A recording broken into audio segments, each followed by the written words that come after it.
भगवान दत्तात्रेय नाम के महात्मा कहते हैं कि मैंने अपने जीवन में 24 गुरु बनाए। मैंने पृथ्वी को गुरु बनाया, सीखा क्या? पृथ्वी पे कोई मंदिर बना देता है तो प्रसन्न नहीं होती, और कोई खड्डा खोद देता है तो नाराज नहीं होती। उसी प्रकार मैंने उसको गुरु बना करके सीखा कि संत को कोई माला पहना दे तो जाना उछलना नहीं चाहिए, और कोई अपमान कर दे तो जाना फर्क नहीं पड़ना चाहिए। ददतु ददतु गालिम गालिमंतो भवंता। संत को एक रस रहना चाहिए। हमारे वृंदावन में लोग दान पुण्य बहुत करने आते हैं। कोई कंबल बांटता है, कोई कपड़े बांटता है, कोई भोजन बांटता है, चलता रहता है यहाँ तो कुछ ना कुछ। एक सेठ जी वृंदावन में कंबल बांट रहे थे, तो कोई यहाँ का ब्रजवासी होगा, वो एक बार ले गया और पीछे से घूम के फिर लाइन में आ गया लेने के लिए। तो उसके जो गार्ड थे सेठ के, उन्होंने पहचान लिया, उन्होंने डांट दिया, क्यों जी तुम एक बार ले गए दोबारा आ गए? तो ब्रजवासी वो तो कल औदड़ होते हैं। उन्होंने सेठ को गालियां देना चालू कर दिया, वो ऐसा वो। सेठ जी को गालियां दी तो सेठ जी के जो परकट था वो थोड़ा नाराज हो गया। तो सेठ जी ने समझाया कि देखो ये धाम है, चुप रहो। अरे महाराज आपको गालियां दे रहा है। सेठ जी ने इतनी सुंदर बात कही, कहा भैया सुनो, हमारे पास कंबल है, हम कंबल दे रहे हैं, जिसको चाहिए वो ले ले, नहीं चाहिए वापस कर दे। अजी उसके पास में गाली है, वो गाली दे रहा है, हमको चाहिए होंगी तो हम ले लेंगे, नहीं चाहिएंगे तो उसकी वापस। बोलो राधे राधे, एक रस रहना चाहिए।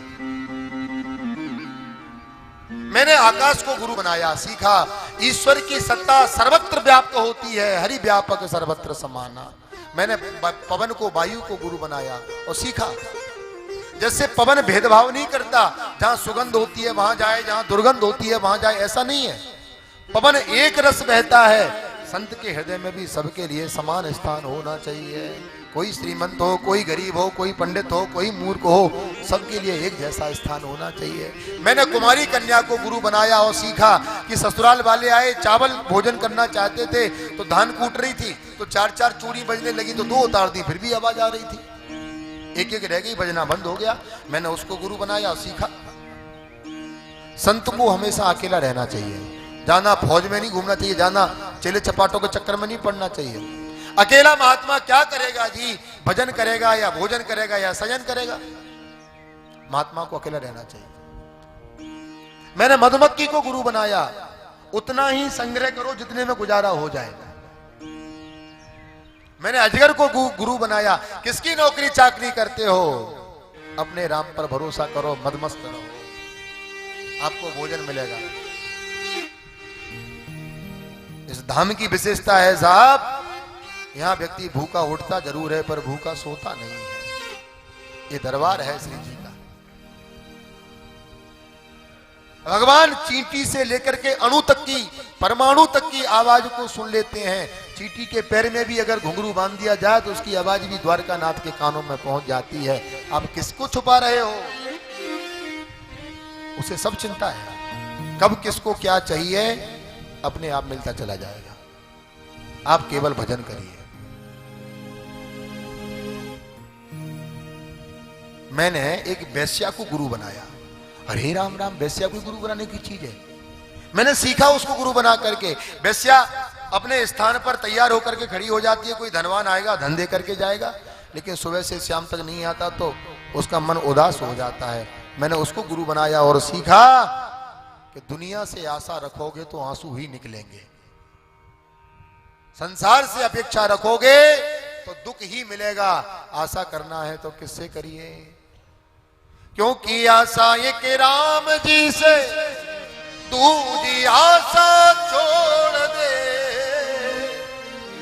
नाता ये के राम जी से, दूजा नाता तोड़ दे। साधु संग राम रंग, अंग अंग सहिए, जाहि विधि राखे राम, ताहि विधि रही। जिंदगी की डोर सौंप हाथ दीनानाथ के, महलों में रखे चाहे झोंपड़ी में वासुदेव। विधि का विधान जान हानि लाभ सही, साही विधि राखे राम ताही विधि रही। हर हाल में मस्त रहिए, हर हाल में आनंदित रहिए। अंतिम गुरु मैंने शरीर को बनाया, शरीर को गुरु बना करके सीखा कि केवल शरीर ही एक ऐसा माध्यम है जिससे आप भव सागर से पार हो जा सकते हो। इसलिए जितना हो सके भगवान की कथा सुनो, जितना हो सके अपने घर में पूजा पाठ करो, जितना हो सके किसी से गंदा मत बोलो। आपकी वाणी में सरस्वती है, प्रयास करिए आपके मुख से निकृष्ट शब्दों का उच्चारण ना हो। शांत रहिए, जितना शांत रहोगे जीवन उतना ही मौज में रहेगा, और जितना बड़बड़ाओगे उतनी ही क्रांति में रहोगे। बोलो राधे राधे। मौन रहना सीखिए। 100 समस्याओं का एक निदान होता है मौन। अपने आत्मचिंतन में रहिए। जो हो रहा है वो होता रहेगा, जो होना है वो होता चला जाएगा। मौन देख करके राम झरोका बैठ के सबका मुजरा ले, और जो जैसी चाकी करे ताको ते सोते। जैसा व्यवहार आपको संसार का मिलता है वैसा व्यवहार आप उसको दीजिए, तो मौन रहिए।